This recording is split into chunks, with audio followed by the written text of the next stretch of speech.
take down today's topic. It's organic chemistry.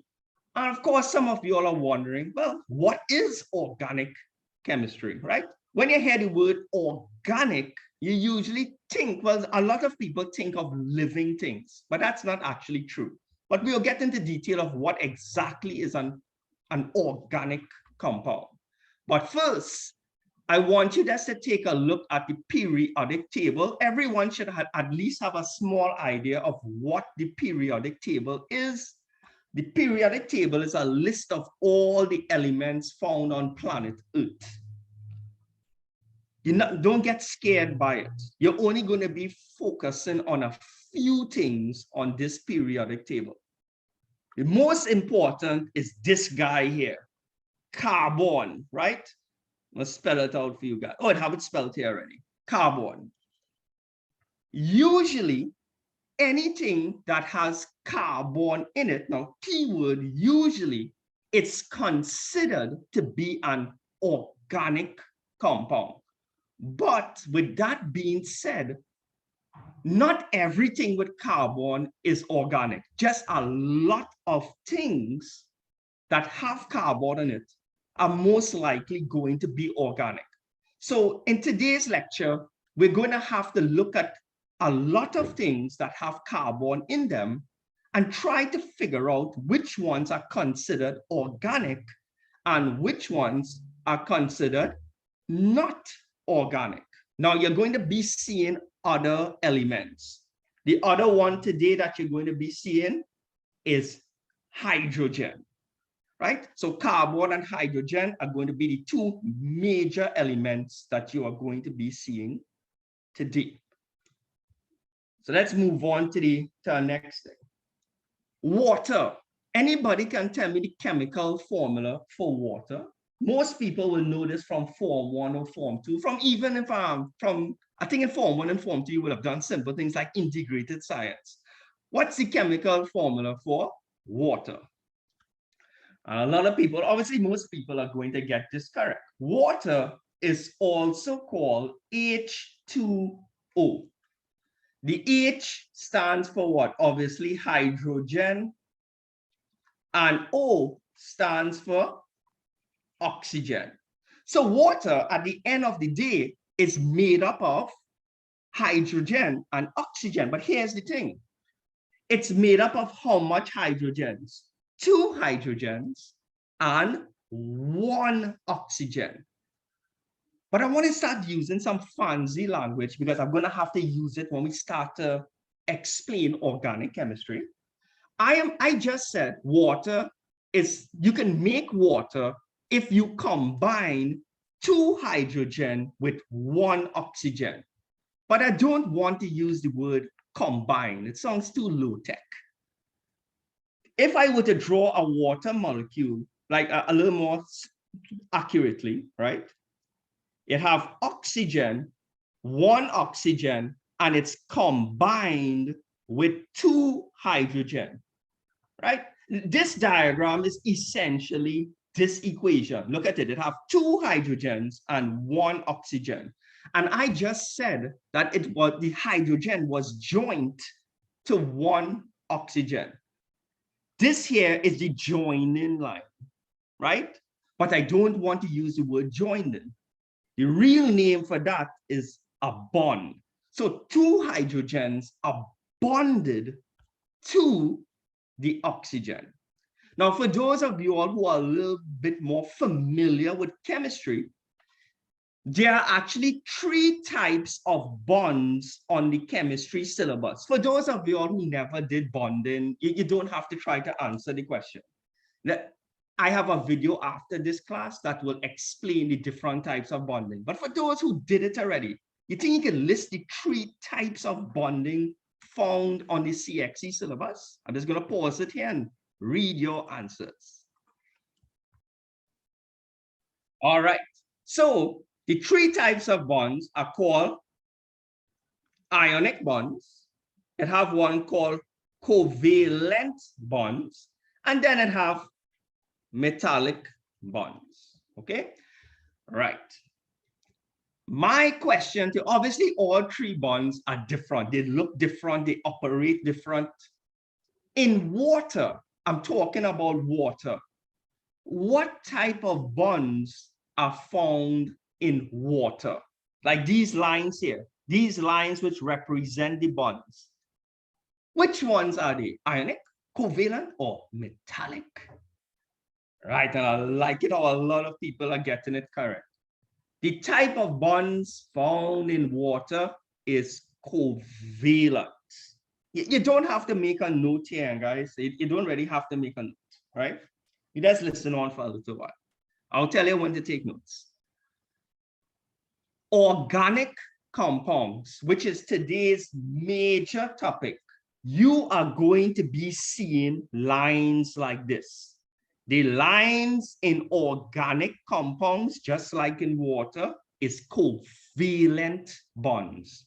So whenever you see carbon and hydrogen and you see a line in between, just know it's covalent bonds and not ionic and not metallic. That question is actually worth 1 mark in the CXC exam. All right, great. So the only thing I want you to take down here is this, and put the arrow and let me know when you're finished with this note, right? Draw the water molecule, list the 3 types of bonding, and make a note that it's covalent. Right, so, right, so I'm going to talk about something, and I do not need you to make a note on this. You all see how there's one line in between the H and the O and one line between these H and O? Because it's one line, it's called a single bond. All right? So sometimes you have 2 elements. Let me just make up an example here. Let me say we have carbon and I'll just put hydrogen here. If you see one line, it's obviously called a single bond. If you see 2 lines, obviously you're going to call it what? A double bond. If you see 3 lines, you are going to call it obviously what? A triple bond. Right? So I don't think you need to make a note on that. It's pretty common sense. So, but be on the lookout today. Some organic compounds are going to have single bonds. Some of them are going to have double bonds. And the triple bonds, lucky for you, they removed it from the CXC syllabus. So let's move back to the organic slides here. Right? First of all, I want you to take down the definition of what an organic compound is. Take down the note in yellow. You don't have to understand it as yet. I will explain it in a little while, but just let me know when you finish taking down the yellow note. The orange monster, you don't have to take down what he is saying. All right, so let's talk about this definition in yellow. Now you are going to realize it's the same thing that I basically said a few minutes ago. An organic compound is basically a chemical compound that contains what? Carbon. I think you all will recall me saying that a few minutes ago. But I also said, not because it has carbon in it, means it will be classified as something called organic. There are a few exceptions. There's a group of chemicals called carbides. There's a few chemicals classified as carbonates and carbon oxides. Most of you all might not know what a carbide is. I'm not going to go into detail in that now. That will be later down. But I could probably give you an example of a carbon oxide, like carbon dioxide. I think everybody knows what carbon dioxide is, right? Even though carbon dioxide has carbon in it, it is not classified as an organic compound, right? It falls under a different category, a carbon oxide. So let's answer the question, or do what the the orange monster is telling us to do. Because I'm sure that's what's on your mind.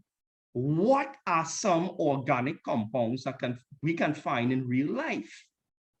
And here's a list of organic compounds that you can find every day. I'm not going to read back everything. I'm just going to call a few.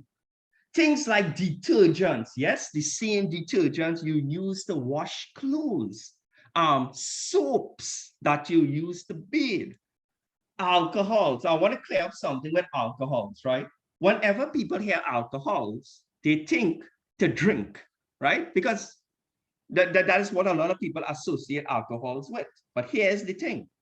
There are many different types of alcohols, just like dogs. If somebody say they have a dog, and the next question is going to be what kind of dog, because there are many different types of dogs. The same thing goes with alcohols. Whenever you hear the word alcohol, there are many different types of alcohols out there. Some are fit for consumption, some are not fit for consumption. Of course, we will eventually reach that. Things like DNA, which is found in the human body or almost any, but all living organisms. Proteins, carbohydrates, paint, paper, plastics, rope, mothballs.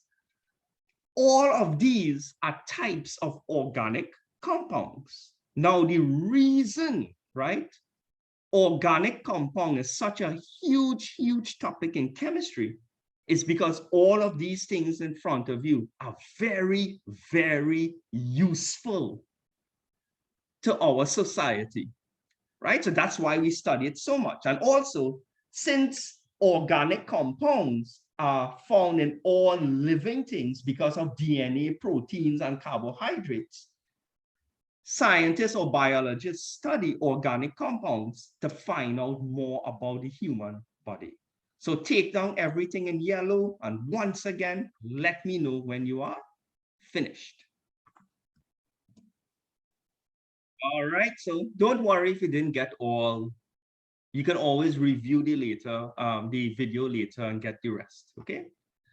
Now, this is where the hard part starts, okay?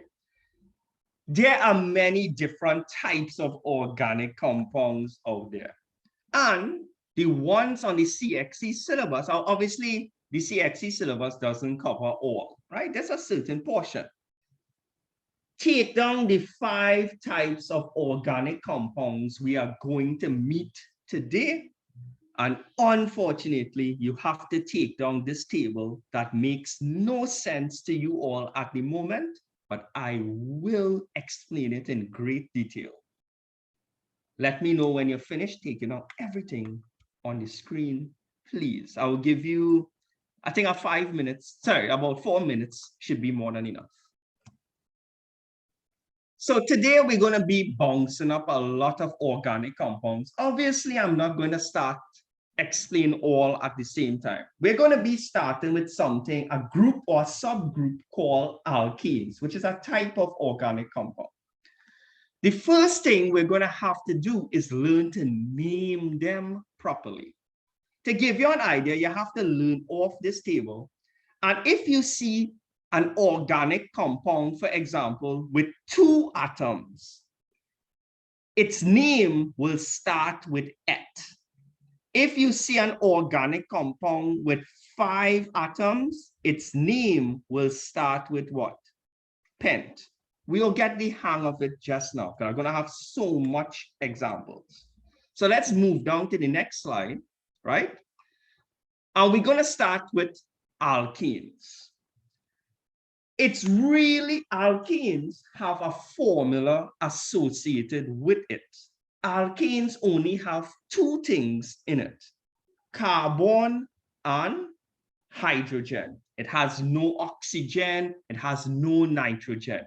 It only has carbon and hydrogen. Now, there's a certain ratio in alkenes. If it has a certain amount of carbon, there is a way to calculate the amount of hydrogen. So let me show you how to use this formula here. I'm going to change the color to black.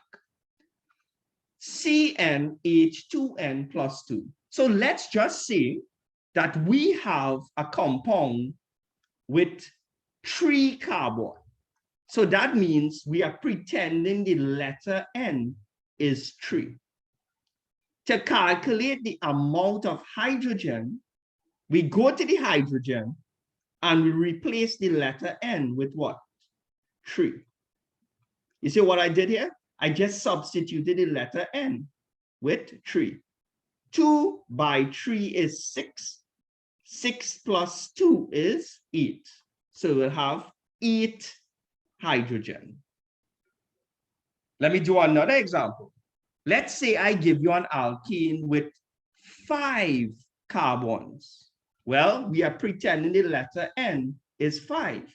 So we go to this formula, 2, we replace the letter N with 5 in brackets, plus 2. 2 multiplied by 5 is 10. 10 plus 2 is 12. Do you all think you all could calculate this one for me? If I have C7, calculate the amount of hydrogen that will be bonded to the carbon.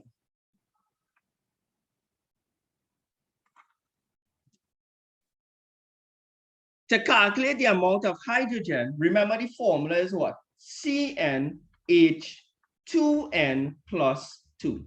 We are pretending N is how much? 7. So we go to the formula here. 2, we throw away the N and replace it with 7 plus 2. So all we need to do is work this out. 2 multiplied by 7, because there's a secret multiply in between here, according to maths. 2 by 7 is 14. 14 plus 2 is 16. All right? So that's how you calculate the corresponding amount of hydrogen associated with carbon in an alkene. Now, whenever you write the formula for an alkene like this, you see how I have C3H8? You just call this the molecular formula. Most people, whenever they are writing the formula for an organic compound, their preferred choice is to use the molecular formula. Okay? You all are probably wondering, what is the empirical formula? What is the full structural formula? And what is the shortened structural formula? I will show you how to represent an alkene in these different forms as we go along today. All right, so I want everyone to take down everything in white for me. And of course, this formula, take down the item in yellow, is called the general formula of an alkane. Right?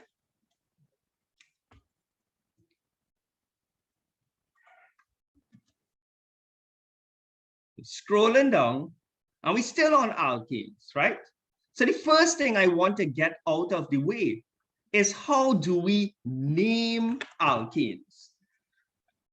Remember, I told you organic compounds consist of what? Carbon and bond. Well, you always see these lines represent what? What kind of bonds are these? Here we have 1 carbon and 4 bonds coming out of it, connected, each one connected to hydrogen. What sort of bonds are found in organic compounds? Covalent compounds. Now, I just want to let you all know, these are 3 examples, 3 separate examples of alkenes. And there's a real easy way to recognize an alkene. You can spot it from a mile away. The first way is that you notice all of these only have 2 things in them: carbon and hydrogen. Look at even this, the second example, carbon and hydrogen. The next one only has carbon and hydrogen as well. So that's the first thing you just notice about an alkene from a mile away. Another thing you will notice, you all only see single bonds. Look at it. 1 single bond, single bond, single bond. nowhere in this diagram you see a double bond or a triple bond. An example of a double bond is something like this. Like if I put an extra line here, if I put an extra line here, there's a double bond. I'm just saying if I were to leave that extra bond here, would we still call it an alkene? What do you all think? Like if I were to put a double bond, would we still call it an alkene? The answer is no. So you're probably asking yourself already, so if we cannot call it an alkene, what do we call something with a double bond? Well, that would be a different category of organic compounds, and I should be able to reach there today. Another thing to notice about all organic compounds, keep your eyes on the carbon, right? And I'll be saying this over and over, so you don't have to make a note. Look at this carbon and ask yourself how much bonds are leaving it. Look at it. 1, 2, 3, and 4. You all see that, right? Pretend you're standing up at the sea, and each line is a bridge. How much bridges are connected to the first C? 4. Let's look at the second example. Let's look at the third example. Even if we look at this C, pretend you're standing up here. How much bridges are connected to this C? No, it's not 8, it's 4. Look at, pretend you're standing up at this C here. How much lines or bonds are leaving that particular C? Only focus on that C. It will always be 4 in any organic compound. When you focus on the C, there will always be 1, 2, 3, 4 bridges or bonds connected to it in every single organic compound. But like I said, you don't have to make a note. I'm going to say it so much times today, it's going to be super annoying, and it's going to stick with you for the rest of your life. Next thing now, right? Another way I can prove to you that, let me prove to you that the middle one is an alkene. Let me prove that to you. The middle one, how much carbons does it have? Real simple question, not a trick question. How much carbons does it have? 1, 2, not a trick question. Let's use the alkene formula. Remember, the formula is CnH2n plus 2. So because it has 2 carbons, you're pretending the letter N is what? 2.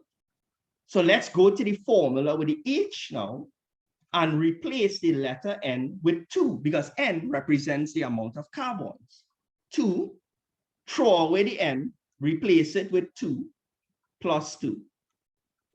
Cn, 2 multiplied by 2 is 4. 4 plus 2 is 6. So according to our calculations, it should have how much hydrogens? 6. Let's see if that is true. Do we really have 6 hydrogens? 1, 2, 3, 4, 5, and 6. The formula works. In other words, this diagram matches up to the formula. So we're real sure it's an alkene. I want you all to do the same thing for the third one. It has how much carbons? 1, 2, and 3. Go to the formula, calculate the amount of hydrogens, and then come and count the amount of hydrogens. Do it. Even though you might be able to do it mentally, still do it in your books. It will help it stick in your memory. Tell me if the diagram matches up to the formula. Right? So I think the answer is yes as well, right? So let me prove it to you. This one has 1, 2, 3. So it's C3. We have to go to the formula here, replace the letter N with 3. Look, I did it here. And then you say you have to add 2. 2 by 3 is 6. 6 plus 2 is 8. We have 1, 2, 3, 4, 5, 6, 7, 8.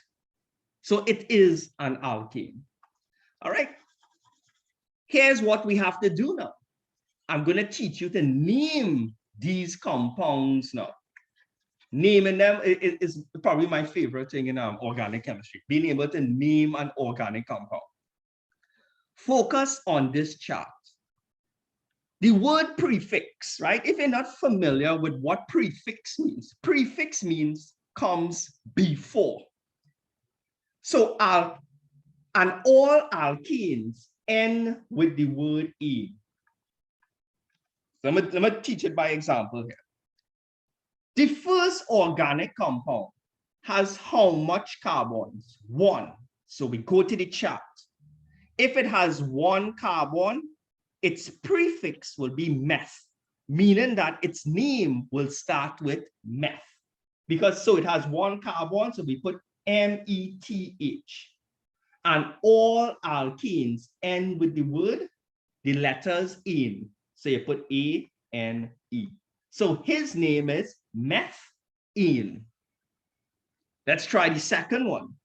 The second one has 2 C's. So we go to the chart. 2 carbons. Its name will start with F. So you put ETH. And because it's an alkane, its name will end with ANE. Ethane. You think you all can name the third one for me? Send the name of the third one, and then you can take down the notes on the screen. Right, you all getting the hang of it, right? Glad to see the correct answer. It has how much carbons? 1, 2, 3. So we go to the chart. 3 carbons, its prefix is prop, P-R-O-P, and it's an alkane. So by his birthright, he ends with the letters A-N-E. Everyone take down this and everything in the white rectangle. You do not have to take down the chart. You already have the chart. Let me know when you're finished, please. And we have plenty more examples for those who didn't catch on. Don't worry. Thanks, Shania. All right, so we still have more to do, right? So here's what. I just taught you how to name an alkene. But how about if the examiner asks you to draw it instead, right? Well, let me draw hexane for you all. First of all, if the examiner says draw hexane, we know it's an alkene because its name ends in ene. How much carbons will it have? Look at the chart and see what's associated with hex. All right. So here's what, it's 6, right? Hex is 6. So we just draw 6 C's. 1, 2, 3, 4, 5, 6. Each of the carbons are going to be connected to each other, right? So you draw the little covalent bonds in between them. And each carbon is supposed to have how much bridges connected to it?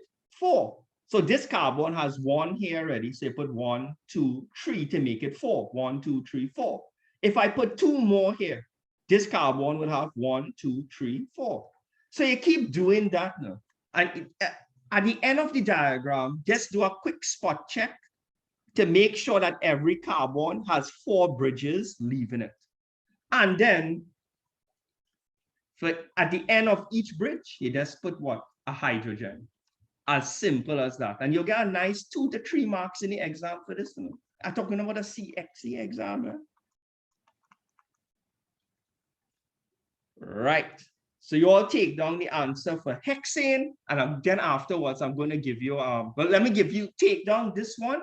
And then afterwards, I want you all to draw butane for practice. And you notice it's only what? Single bonds, no double bonds in alkenes, right?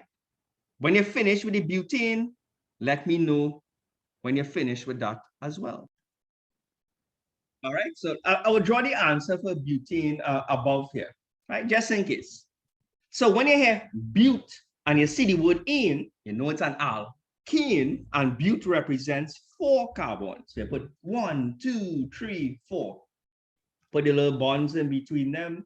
Make sure it have 4 bonds or bridges leaving each carbon at the end of each bridge is a hydrogen atom.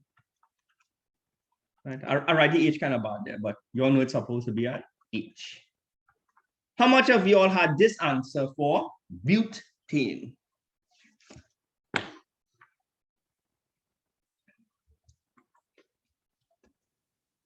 All right, so let's see what's next on the list. You learned so far to name alkenes. You just kind of learned a little bit how to draw an alkene given its name. So let's see what's next. All right. So remember, there are more than one ways to, write down an alkene. The first one, let's go through all of I had given you close to the beginning of class, right? Whenever you're stating an alkene, you could choose. You could either state the molecular formula, the empirical formula, the shortened structural formula, or whenever you draw it out, right? You see how we draw this whole thing out? This is called the full structural formula. Now, here's the thing, right? When I put all 4 versions on the screen, I want you all to tell me which version do you all prefer, right? So first of all, let's get the naming process and all. This alkene on the screen, what is his name? I want the name of this alkene here. Use the chart and name him for me, please. Correct answers coming up. I'll give you a hint. It starts with the letter B. You all notice it has 1, 2, 3, 4 carbons. 4 represents the word or prefix but. So his name is butane because all alkanes end with the word ane. I want you all to tell me what his molecular formula is. The molecular formula is when you use the formula. So I'll start here. C and replace the letter N with 4. Calculate the value of H for me. The molecular formula. Answers are coming up so quickly. I have to say I'm very impressed. Right? So we're going to represent the letter N with what? 4. 2 multiplied by 4 is 8. 8 plus 2 is 10. Right? Now, here's the thing. I really like the molecular formula because to me, the molecular formula is so straightforward. You could just look at the molecular formula and instantly tell how much carbon it has and how much hydrogen it has. So you're going to find that whenever you have to represent the molecular, an organic compound, most scientists run towards what? The molecular formula.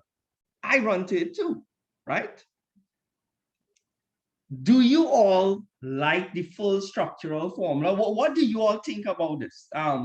Do you all like drawing out the entire diagram to see how the hydrogen and carbon are connected? Well, what's your thoughts on that? Right. Some people like it and some people will not. Now, here's the thing. I like to draw and whatnot, right? But you know what's the nice advantage of the structural formula? It is actually get to see how the carbons and hydrogens are connected to each other. And knowing how something is actually connected sometimes helps you understand it a little bit better. It's like seeing a diagram of something. You know, sometimes when people see a diagram of something, they just understand it better rather than seeing what? A worded description. So some scientists love the full structural formula, right? Let's look at the empirical formula. To understand empirical formula, I'm going to take you back to Form 1 or primary school. You all remember how we used to have to simplify fractions back in the days? Like if I have 2 over 10, if we simplify this, 2 into 2 is 1, 2 into 10 is 5, you get what? 1/5. Everyone can simplify fractions. The empirical formula is when you take the two values, the one for the C and the one for the H in this case, pretend it's 4/10. If we reduce, so okay, just to clear up one quick thing. The 4, you putting it on top and the 10 going on it. I think something happened there. You think you all could simplify this fraction for me? 4/10, simplified using primary school knowledge. Well, what will we get? Right. 2 into 4 is 2. 2 into 10 is 5. So we get in 2/5. So the empirical formula is when you simplify or reduce the numbers, just pretend the numbers are in a fraction and you reduce them. So the empirical formula will be C2H5. We just pretend the 4 and 10 are fractions, we reduce it in our head quickly, and we only put the reduced numbers. I am absolutely not a fan of the empirical formula. Let me explain why. I always avoid the empirical formula unless the examiner says, hey, express it in empirical form. You know why? If somebody were to now come in class and they only see this, they don't see nothing else, that's the only thing they could see. Won't they come to the assumption that the organic compound butane, the one we're talking about today, only has 2 carbons and 5 hydrogens? Don't you all think that could be real misleading? Right. So here's my advice, and guys, stay away from the empirical formula unless the examiner says, hey, you have to put it in empirical form, because it could easily mislead a lot of people. But it has its uses. We won't get into its uses now. It is very useful in some cases. Okay? Right. The next one is the shortened structural form. The shortened structural form is this. You're going to look at each C. So focus over here now, guys. This C, write this C and how much hydrogens are directly connected to it. 1, 2, 3. So you put CH3. Then it have a next carbon after. So you put that C. And how much hydrogens does that carbon have connected to it? 2. You have a next carbon after. How much hydrogens is connected to him? 1, 2. And then the last carbon, how much hydrogens are connected? 1, 2, 3. Some people prefer to write it like this, using a shortened structural formula. It's slightly less work than the full structural formula. But once again, guys, I know somebody's going to ask me, right? How do you know which one to use? The examiner will tell you very, very clear in the exam. So if you all had to choose between 1, 2, 3, and this one here, 4, and you had to live with that for the rest of your life, which one, and just out of curiosity, which one would you choose for the rest of your life? 1, 2, 3, or 4?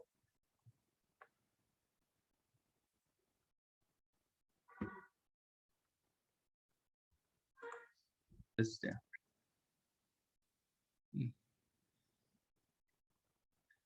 All right, so now we are going to name something called branched alkenes. Now let me explain what a branch is, but everybody knows what a branch is. Let's take a tree branch, right? If this is a tree branch, right? A branch can come off a branch, right? So a branch is something coming off of something, obviously. Now I want you all to look at this diagram here. You all notice that in the previous examples, it was just one chain of carbons. You can hop on this carbon, hop on this carbon, hop on this carbon without taking any detours. I want to make sure you all see the slight difference between what I have, what I just showed you on this. Look at this. You hop on this carbon, carbon, carbon, and this carbon, but you're seeing a branch coming out here. Look at branch coming off of the seed. So it comes like this is the main branch of the tree. and there's a little side branch coming off. Please let me know that I just want to make sure you're seeing a branch there. It's not just a straight row of C's. Something's coming off it. When you are naming branched alkanes, there's a slightly different way.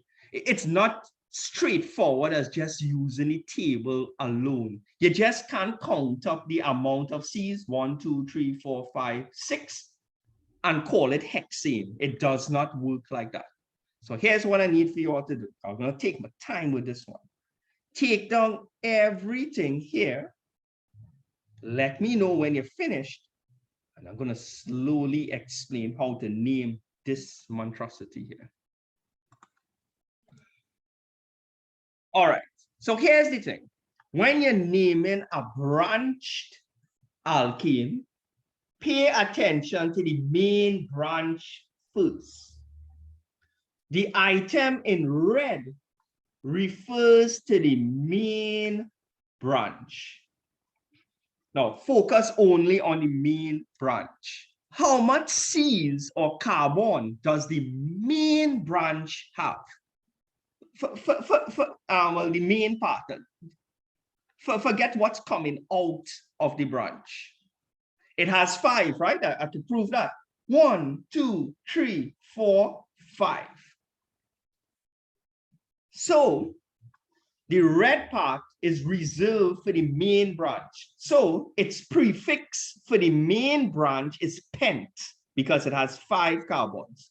So it's pent, and you end it with the word ane. That is what the plus AN means. Now, in front of that, we have to put the name of the branch. Now look at the branch. I'm going to get a different color. I'll put it in green. Looking at the branch alone, nothing else. How much C's does the main, how much C's does the branch has? Only 1. Look at it, it's only 1 C. So when you're naming the branch, right? Say, I made a slight error in naming it, right? Not naming it. This here, I should not call it the main branch. I should just call it the main part. All right. What's coming out is the branch. So a slight mix up in words there. So let's look at the branch. Since the branch has 1 C, its branch name will start with meth. So you put METH, and all branches end with the letters Y and L. Now there's no space in between here. There's not supposed to be a space. You put a dash here now. That is this dash. Now you have this letter C is where the branch is occurring, and this causes a little bit of problems. Let's look at the main part here. Let's count where the branch occurs. Here's 1, the first C, 2, 3, and what? 4. Where does the branch occur? At 4. But I did something slightly wrong. The number that goes here is the value of C where the branch occurs. But you have to take the shortest route. You're either walking this way or you are walking the other way. If I walk from this way, the branch occurs at which carbon? 1, 2, 3, 4. But if I start to walk from this direction, at which carbon does the branch occur? 1, 2.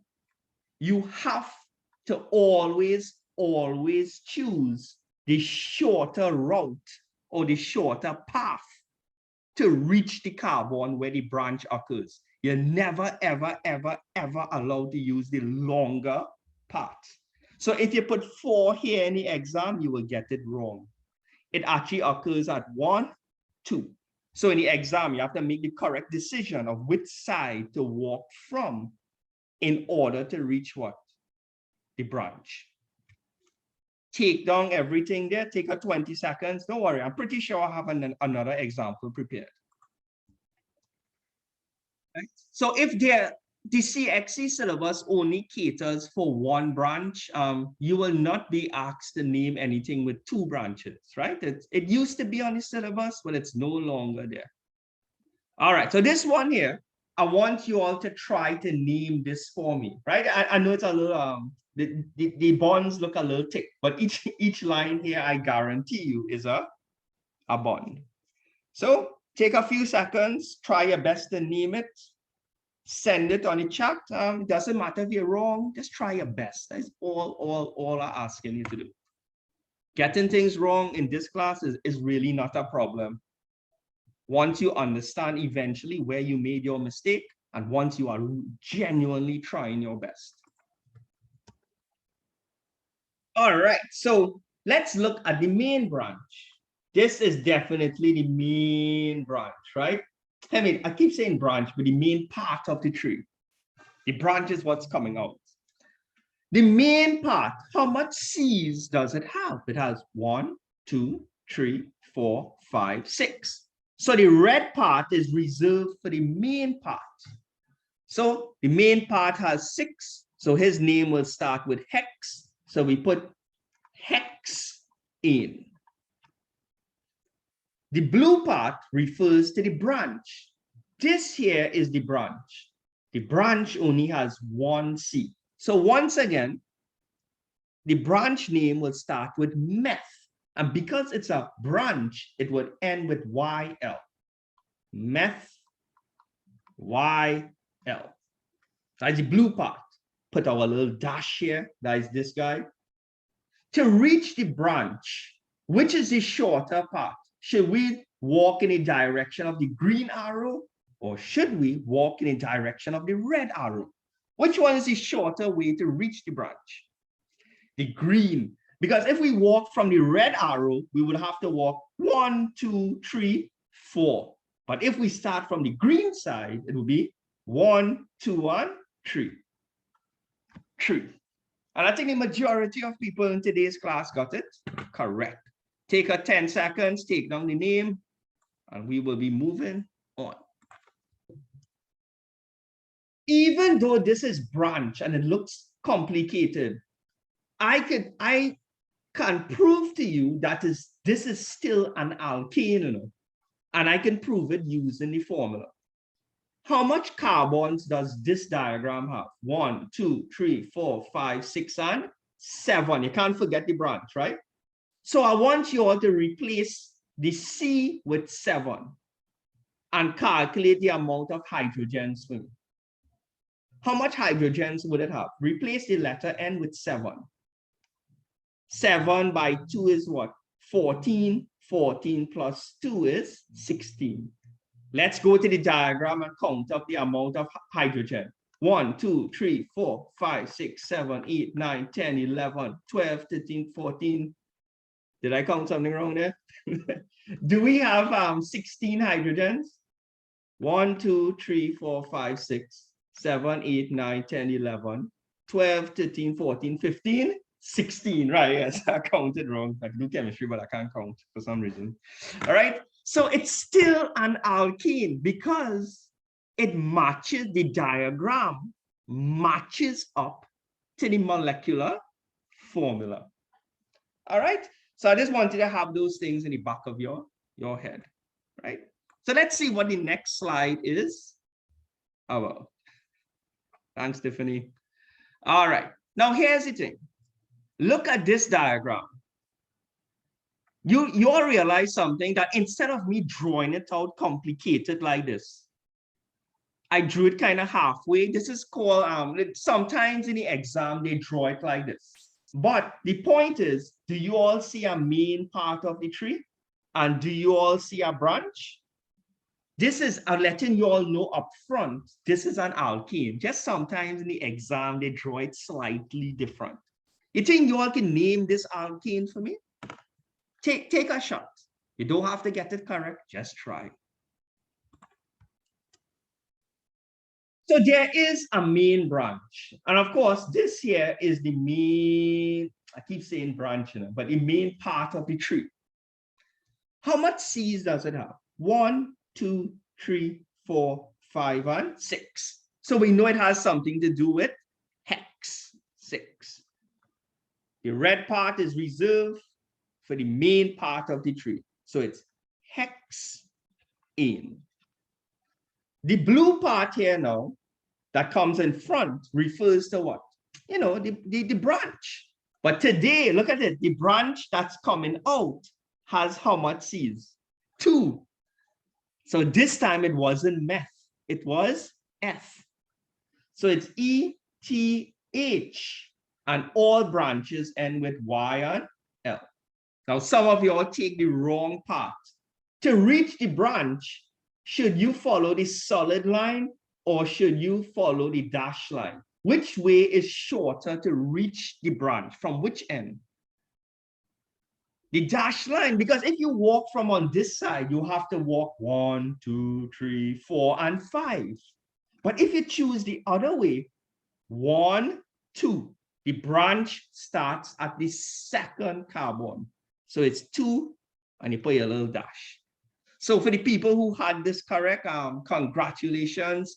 Some of you all had this part only, but you forgot the 2. Still, congratulations, right? Those are still fairly good attempts for first class, okay? So, and if you get it wrong, not to put anybody down, not put you down, still thanks for trying. So take down the name, right? Take a 10 seconds. Put in here. All right. So this is a trick question. I really did this to see if you all could really follow up on what was going on. Let me attempt to draw this. So we know when we naming it, this part here is the main part of the tree. And the word but means what? 4, right? So it's 1, 2, 3, 4. So that's the main part of the tree. So I'll just draw some little lines. I can put any H's something after, right? I'll put any H's last. I'm gonna erase that there. So you have the little lines coming out, right? So we have to make sure it's 4 bridges connected to each carbon. Now here's the thing, right? You have a branch, and the branch has the word meth, right? So we know the branch only has 1 seed. And the branch is supposed to happen at which carbon? The 3rd carbon.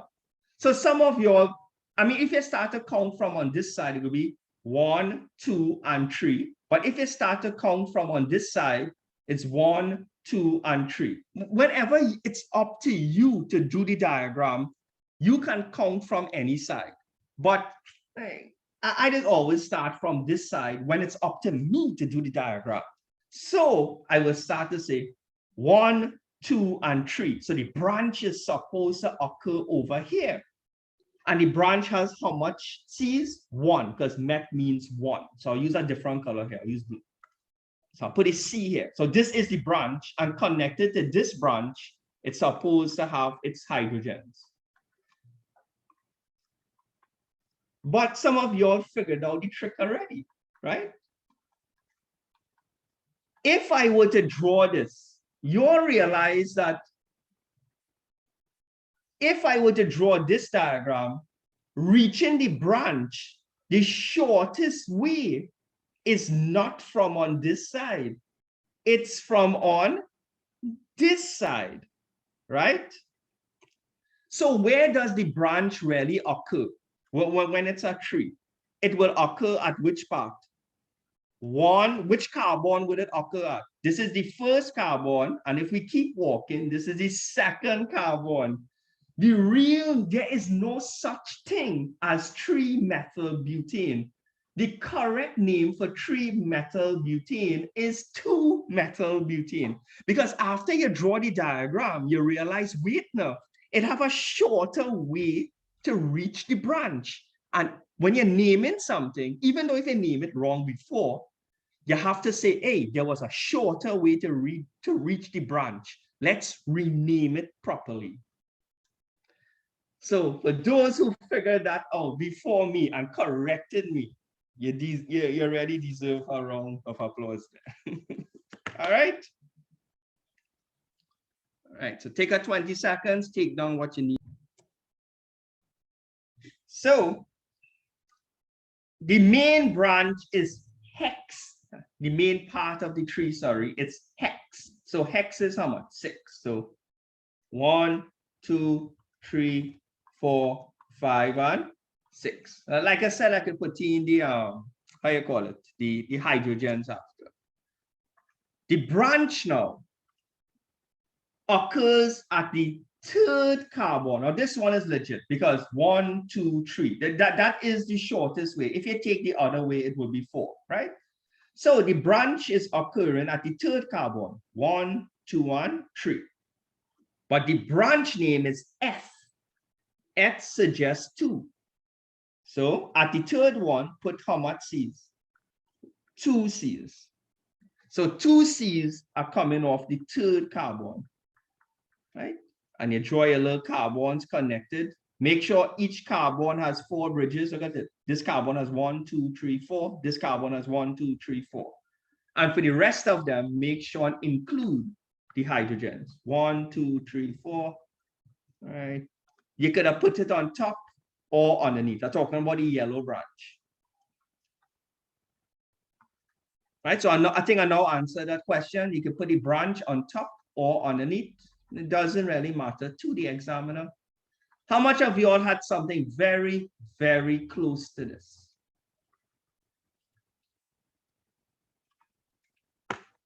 All right.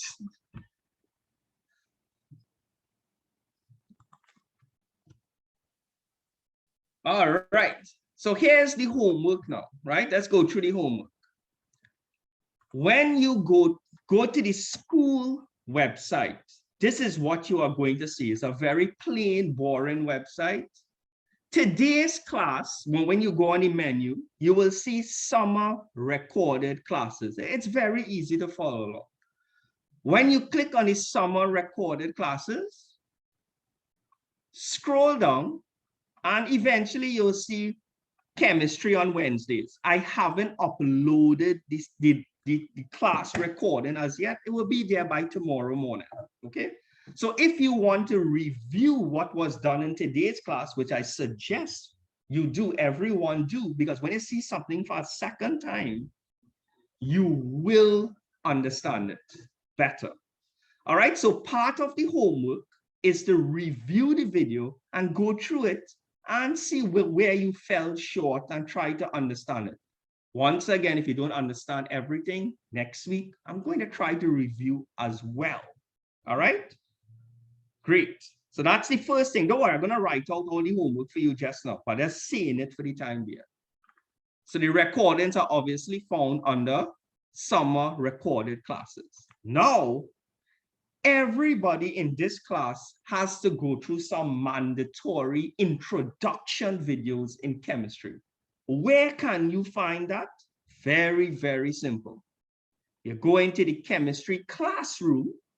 I'm going to click on it now. So let's view here. And over here, you will see beginners videos. You will see 5 videos. I need you to watch all 5. The videos are not too long, right? But please make your notes. A lot of students have the habit of just watching it. That's not good enough, guys. When you watch a tutorial, you have to make notes, right? Now, you don't have to send me any notes. I'm not going to ask you to send me it. But if you really want to learn chemistry this summer and make the best out of it, it's up to you to give it your best effort as possible, right? So that's one thing. So I'm going to show you what the homework is in worded form. Everyone screenshot it so nobody has an excuse, right? Everyone screenshot this here. It's coming up on your screen now. Screenshot what the homework is and make sure and have it finished for next week. When you come next week, I want you to be fully prepared, right? And I will know if you did the homework or not. It's easy for me to tell. Usually in class, if you ask certain questions, I know you didn't do the homework. People who do the homework ask different types of questions. right?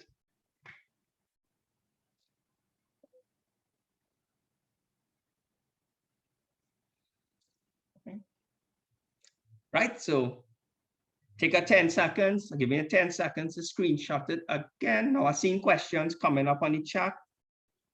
Try not to send anything on the chat as yet, all right?